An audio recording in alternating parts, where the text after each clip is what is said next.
After the death of Moses, the servant of the Lord said to Joshua the son of Nun, Moses' minister, Moses my servant is dead. Now therefore arise, go over this Jordan, you and all this people, into the land which I am giving to them, to the sons of Israel.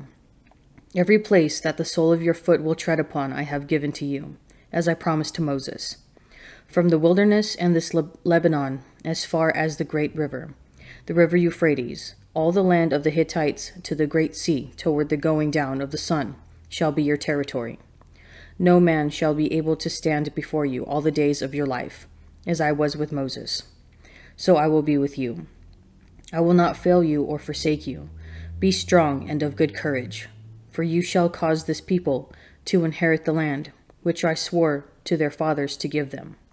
Only be strong and very courageous, being careful to do according to all the law which Moses my servant commanded you. Turn not from it to the right hand or to the left, that you may have good success wherever you go.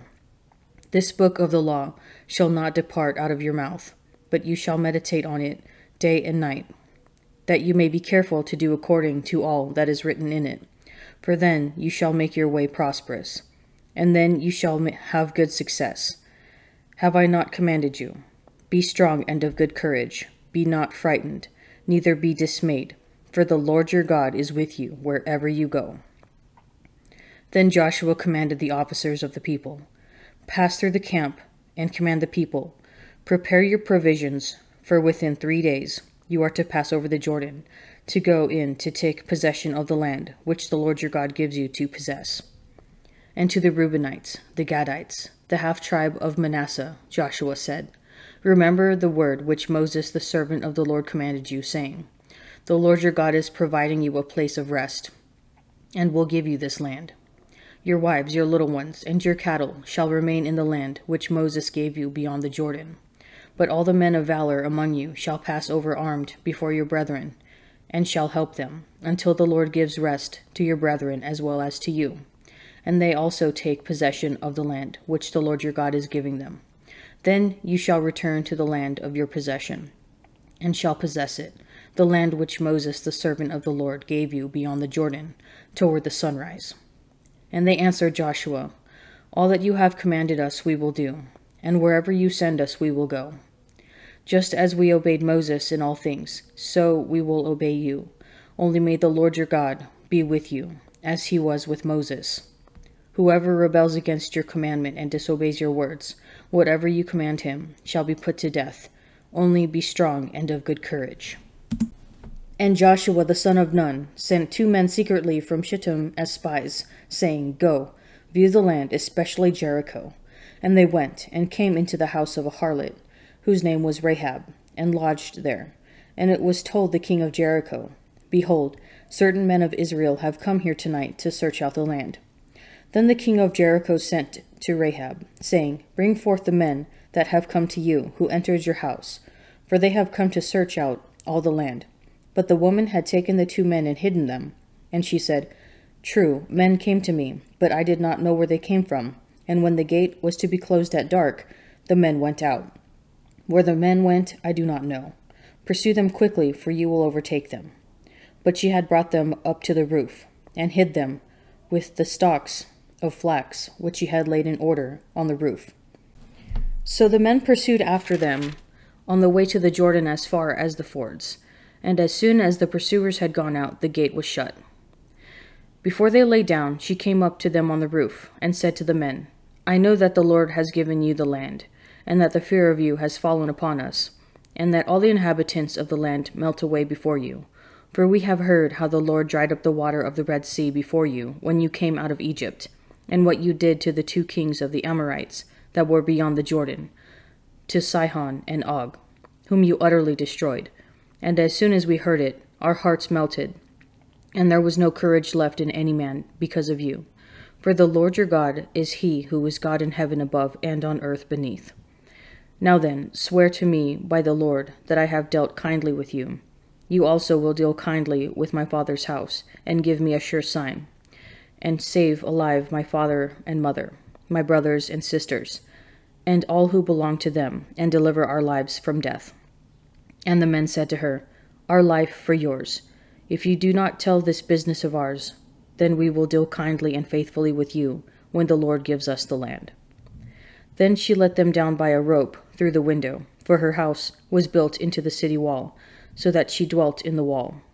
And she said to them, "Go into the hills, lest the pursuers meet you, and hide yourselves there 3 days, until the pursuers have returned.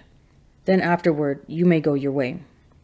The men said to her, "We will be guiltless with respect to this oath of yours, which you have made us swear. Behold, when we come into the land, you shall bind this scarlet cord in the window through which you let us down, and you shall gather into your house your father and your mother, your brothers, and all your father's household.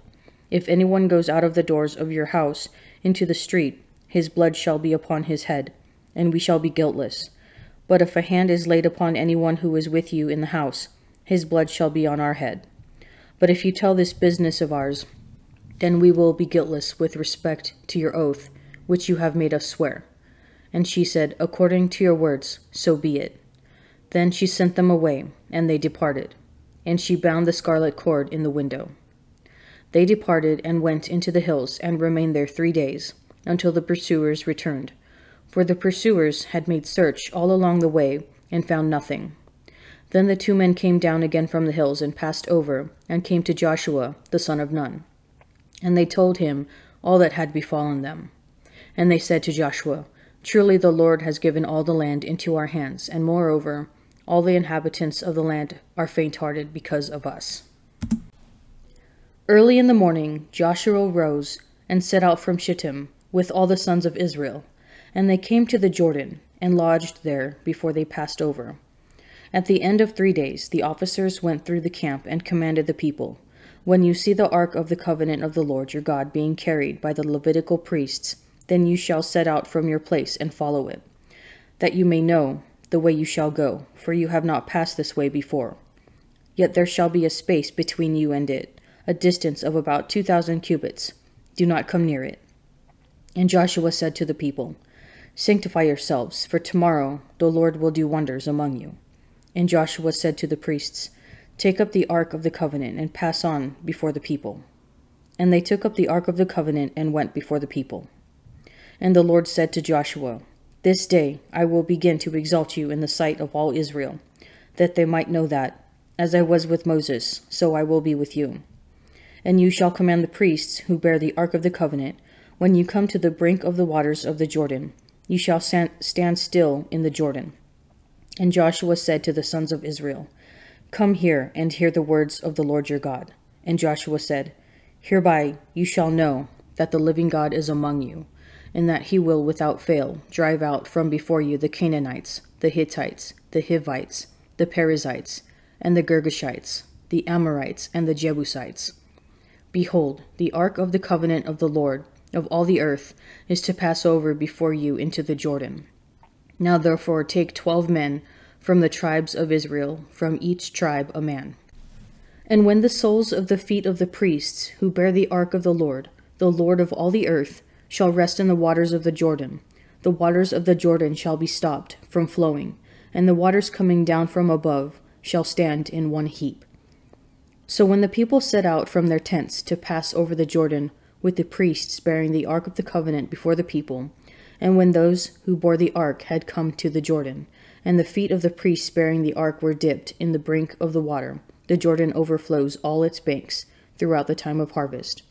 The waters coming down from above stood and rose up in a heap far off, at Adam, the city that is beside Zarethan.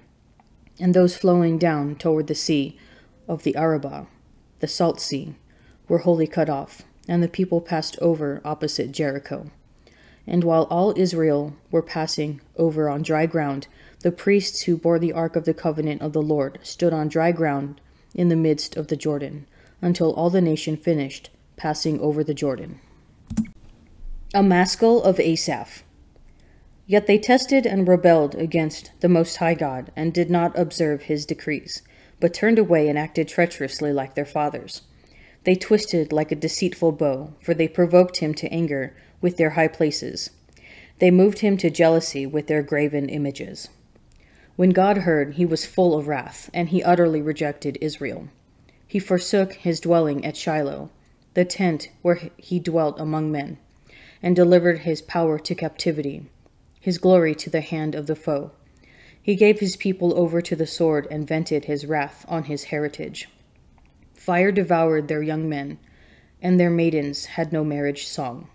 Their priests fell by the sword, and their widows made no lamentation. Then the Lord awoke as from sleep, like a strong man shouting because of wine. And he put his adversaries to rout. He put them to everlasting shame. He rejected the tent of Joseph. He did not choose the tribe of Ephraim, but he chose the tribe of Judah, Mount Zion, which he loves.